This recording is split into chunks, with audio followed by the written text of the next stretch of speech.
Okay, so let's move on to another topic. So Canada, like 10 years ago, introduced a new policy called MAID, called Medical Assistance in Dying, euthanasia.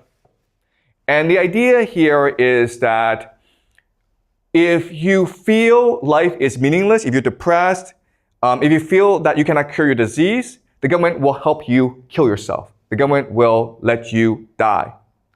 Now, the big question then is, yeah, but 25 years ago, this was illegal in the world, right? Suicide was illegal. If you helped someone kill himself, you'd be put in prison. This would be basically murder. So what's the difference between suicide and the government helping you kill yourself? Well, there really isn't, okay? But the government says there is a difference, okay? So this is a brochure from the government, from the Canadian government, explaining to you why suicide is bad, okay? Suicide is bad, but suicide by government is good, okay? And it's really stupid. It's disgusting. It's disgustingly stupid, okay? What they say is that if you do suicide, well, you do it alone and you shock your friends and family. But if you do MAID, then everyone knows you're killing yourself, and so they won't be so sad when you die. Right? If you kill yourself, you might screw it up. But if the government does it for you, you won't screw it up because it's being facilitated by professionals who know what they're doing. All right? If you think this is stupid, there's more stupidity to come. All right? And what this tells us is, we discussed this last class, is one major sign of decline in society is the over-bureaucratization of society, where the government interferes in everything. Okay? This is the absolute number of deaths from euthanasia in Canada. As you can see, in 2016 it started, you had about 1,000. By 2021, it's at 10,000, okay? So the numbers are going up really rapidly. Why? Well, because if you want to kill yourself, they won't stop you. This is the number of days required to be approved for suicide. As you can see in the Netherlands, sorry, this is Oregon actually. This is Oregon, the United States. Okay, the number of days have been going down, but it's still like at most a month, okay? In Canada, they'll do it in like 10 days for you. They won't even think about it. They're like, you want to kill yourself? Do it, man. Good for you. Good choice. Doctors have been trained to not do any harm, right?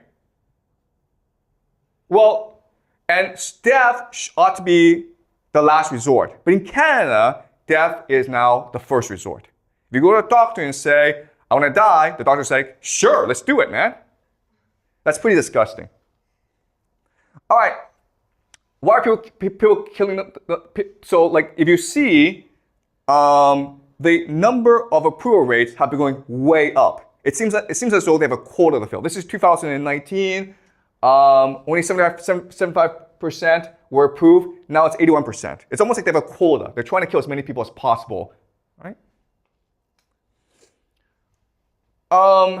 As you can see, this number is the percentage of people who die because of euthanasia. This is the Netherlands, which for the longest time had a very open policy when it comes to euthanasia. And yeah, it's going up, but this huge spike is Canada. Okay? It seems as though Canada's in a rush to kill as many people as possible. So who's dying? Yeah, do you have a question? So the suicide of Canada is not euthanasia? Is that also a type of euthanasia? No, okay. All right, so suicide is when you kill yourself. Euthanasia is when a doctor helps you kill yourself. Euthanasia means good death. It means like you will die painlessly. Okay? Yeah, but like the suicide, you said that suicide by Canada government, is that a type of... No, okay. Euthanasia is suicide by government. Okay? All right. So why are people dying? Well, a lot of them, as you can see, most is actually from cancer. Now, what's interesting about cancer is that it's the most expensive disease to treat, right? Well, that's interesting. And a lot of cancer, it's pretty painful, but it's not terminal. You can still live with cancer, right? So it seems as though people with cancer are being encouraged to die because they're a burden on the system, which means who's dying? Who's dying here? It's poor people who are dying, right? This is pretty obvious. And this is even more interesting. Okay, this is the most disgusting part. If the government were to prove your death, you would think that there'd be a rigorous process, right? It would be the last option.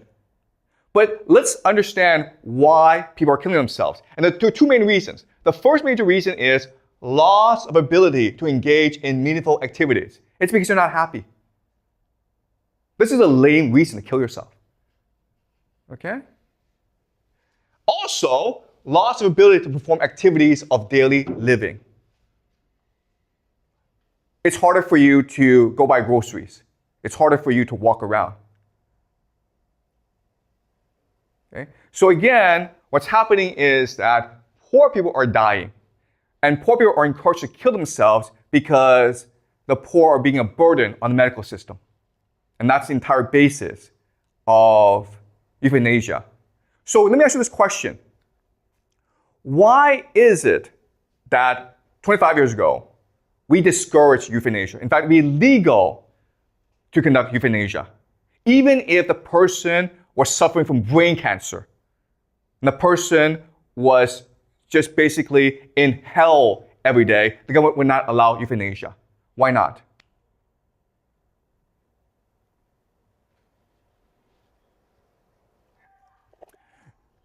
Yeah? Maybe because it was like harder to regulate, like the procedures to take for euthanasia, and because it was like such a new thing, you have no control over what the companies who like provide the service do, Yeah. or like what they do to their patients. I wouldn't even say patients, but like people who purchase their services, and also all because again, it's such a novel thing. The procedures involved, the medical companies involved, maybe what. Maybe to me loopholes, and it was, if I was the government, I'd consider that as a potential danger, something that may be just like disturbing to this current system. Okay, all right. Yeah, that's a very interesting answer, okay? And what it tells me is that the society you live in is very different from the society I grew up in, okay? Because 25 years ago, when I was younger, we were taught that every life matters. Every life is a gift from God. And in society, we have to protect everyone, especially the poor, the vulnerable, and the marginalized. Because that's how we come together as a society. If we just let anyone die, then how do you know that you'll be protected? Right? So what mattered back then was about social cohesion, social capital, social trust. And now what matters is just numbers. How much does this cost me? How much revenue will this generate?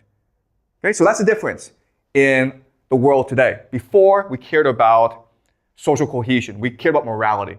Nowadays, it's all just money, money, money. And this is interesting for us, okay? Another sign of decline is growing financialization. We talked about this last class, right? Well, guess what's happening? In the stock markets throughout the world, it's booming, okay? It's booming. If you're a rich person, you're just getting richer and richer.